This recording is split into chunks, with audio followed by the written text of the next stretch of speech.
Est-ce que vous êtes allé sur YouTube récemment? Si c'est le cas, vous avez probablement vu une de ces vidéos dans vos recommandés. Actuellement, elles reviennent assez régulièrement et particuliérement si vous regardez des vidéos plutôt anglophones. Moi personnellement, la première qui m'a été recommandée, c'est une vidéo du nom de Strangely Familiar Places with Unnerving Music. Littéralement, lieux étrangement familiers avec de la musique inquiétante.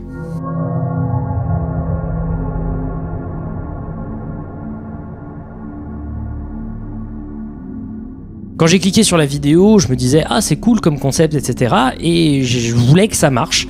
Et ça a très bien marché sur moi. Cette vidéo m'a mis assez mal. Vraiment, elle m'a mis ce sentiment de malaise qu'elle cherchait à me faire ressentir. Donc je voulais réaliser une sorte de findings actu sur le sujet, parler de qu'est-ce que c'est que cette sorte de nouvelle mode, pourquoi elle marche aussi bien, pourquoi le concept marche aussi bien, comment il fait pour marcher, mais également je voulais faire des transitions pour parler d'une esthétique que j'apprécie, l'esthétique de la vidéo et de l'image Cursed, mais également je vais à la fin parler un peu d'image IA et même d'un projet musical un peu étrange. Et oui, tous ces sujets ont des liens. Commençons d'abord par cette sorte de mode.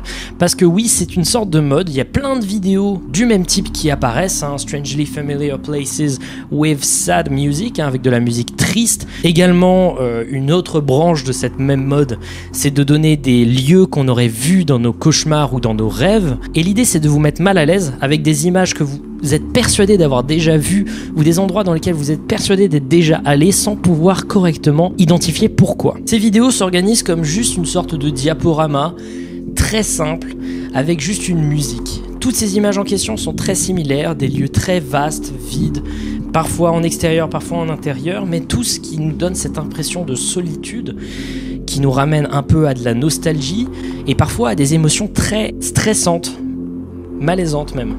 Toutes les images ne marchent pas, principalement si vous regardez cette vidéo, je pense que ces vidéos en question ne marcheront pas toutes sur vous, pour une raison que je vais préciser un peu plus tard, mais quand même elles sont capables de vous donner cette petite image dans laquelle vous êtes persuadé d'être déjà allé.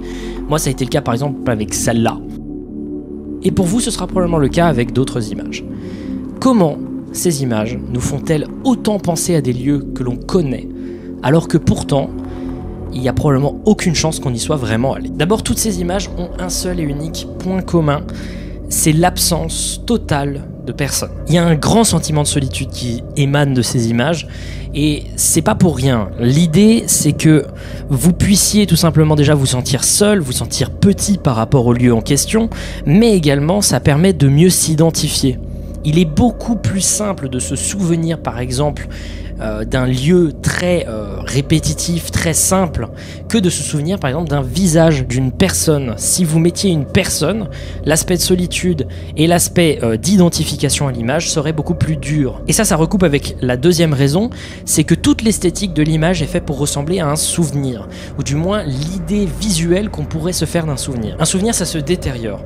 Et c'est pour ça que la plupart des images de ces vidéos utilisent des codes issus de l'enfance, que ce soit carrément des garderies, des trucs comme ça, des endroits de plaisir, de loisirs très simples, je sais pas moi, des trucs qui ressemblent à des bowling, des parkings, parfois qui peuvent être liés à des traumatismes d'enfance, je sais pas moi, par exemple le fait de se retrouver un peu seul au milieu de la ville pendant la nuit, le fait d'être seul, isolé par rapport à des gigantesques endroits, des maisons dans lesquelles on aurait pu aller. Et donc ce rapport à l'enfance ramène à des souvenirs qu'on a mais qui sont très flous.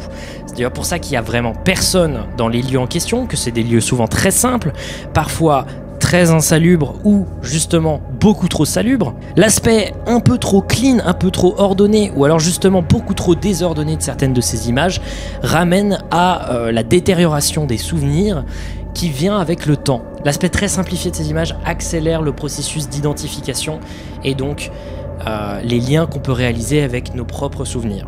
Mais il n'y a pas que ça, parce que la raison pour laquelle ça marchera un peu moins bien pour un Européen, un Français, c'est que la plupart de ces images sont réalisées par des Américains. Donc il y a un facteur qui joue beaucoup, c'est le facteur culturel.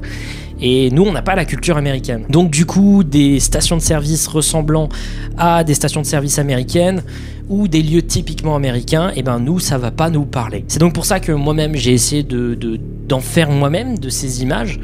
En voici quelques-unes que j'ai pu réaliser. Et elles utilisent toutes, comme les images que j'ai pu vous présenter, une dernière chose, une esthétique qui a grandi vraiment uniquement avec Internet, l'esthétique Cursed. Si vous êtes un peu sur Internet, et notamment dans la culture même, vous avez forcément dû croiser des images dites cursed ou maudites. Je ne parle pas des images de creepypasta, hein, les fameuses images, si tu la regardes, et bah, tu vas mourir. Non, je parle d'une image qui est considérée comme cursed parce que son imagerie est propice au malaise. Souvent, ce sont des images de mauvaise qualité, avec une luminosité et un éclairage plutôt réalisés à l'arrache, souvent avec un flash, des couleurs qui bavent, un peu comme les photos qui pouvaient être prises avec des caméras DV, un aspect très dans l'urgence, et des aberrations ici et là dans la photo qui font se dire aux gens comment c'est arrivé ce truc, comment ça se fait. J'ai vu tout de suite le rapport entre les images cursed et les lieux, et je suis pas le seul. Et moi personnellement j'adore cette esthétique, je l'utilise beaucoup parce qu'elle est très pratique pour faire de l'horreur, notamment de l'horreur un peu absurde. Mais donc du coup, d'où vient cet aspect un peu étrange, malaisant, un peu flippant qui vient de ces vidéos? Déjà, c'est conditionné énormément par la musique. Si vous regardez une de ces vidéos avec une musique triste, vous allez vous sentir nostalgique et un peu triste et seul. Alors que si vous regardez les vidéos avec une musique flippante, vous allez vous sentir seul et avoir peur. Mais il n'y a pas que ce conditionnement, parce que même quand tu regardes une des vidéos avec une musique triste, tu vas quand même avoir ce côté un peu flippant. Pourquoi? Parce que tout simplement, on n'arrive pas trop à mettre le doigt sur l'endroit en question. Et cette confusion, cette sorte de frustration, elle est vraiment assez flippante. Il y a un truc qui matche pas, tu as l'impression d'y être déjà allé, mais tu ne peux pas le prouver, et ça crée une sorte de dissociation dans ta tête. Et donc tout ça, ça m'a à nouveau fait penser à un truc. Ça m'a fait penser à cette image. Cette image, elle a beaucoup tourné sur Internet parce qu'elle était présentée souvent comme une image présentant une scène dont vous pouvez discerner les objets. Sauf qu'en fait, vous n'arrivez à ne placer aucun objet dans la scène. Elle a l'air réelle, mais aucun objet n'existe. Plus vous la regardez, plus vous vous sentez mal à l'aise. Et c'est pas pour rien, parce que ce n'est pas l'œuvre d'un artiste, mais bel et bien l'œuvre d'une IA, d'une intelligence artificielle. Non, parce qu'avant ça, les gens ils disaient hey, regardez cette image, elle représente ce que tu ressens lorsque tu as un AVC, alors que pas du tout en fait.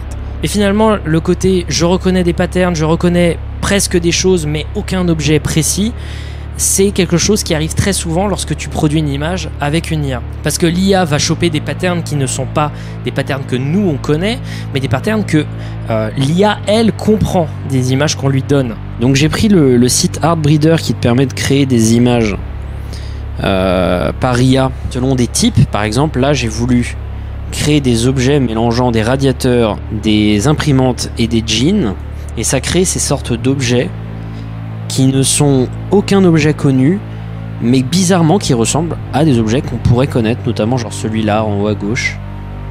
Je sais pas. Et c'est un peu une sorte de vallée dérangeante de la mémoire.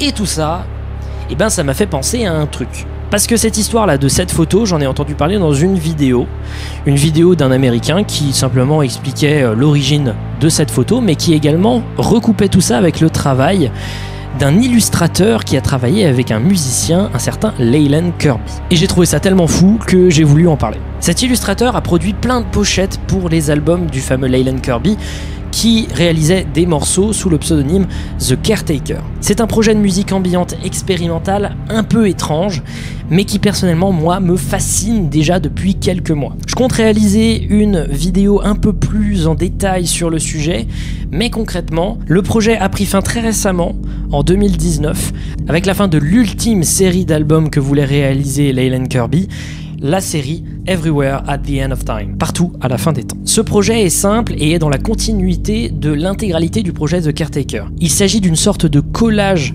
assez étrange de vinyles qui se sont beaucoup détériorés avec le temps, étant donné qu'ils datent tous d'avant la Seconde Guerre mondiale. Tout ça dans l'objectif de réaliser des sortes de sons venant d'un autre temps, très distordu, pour en filigrane parler de la détérioration des souvenirs et de la mémoire.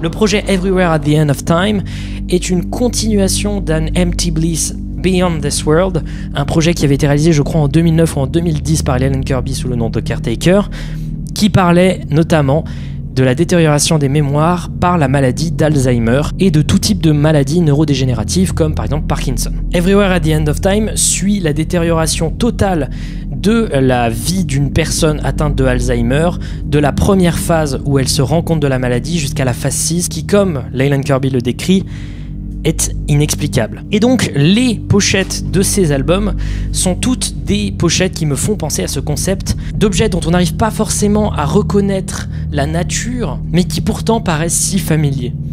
Et c'est exactement ça en fait. Représenter la perte de la mémoire, c'est représenter des choses et des patterns qui paraissent évidents et clairs, mais dont on n'arrive pas à retracer le fil rouge.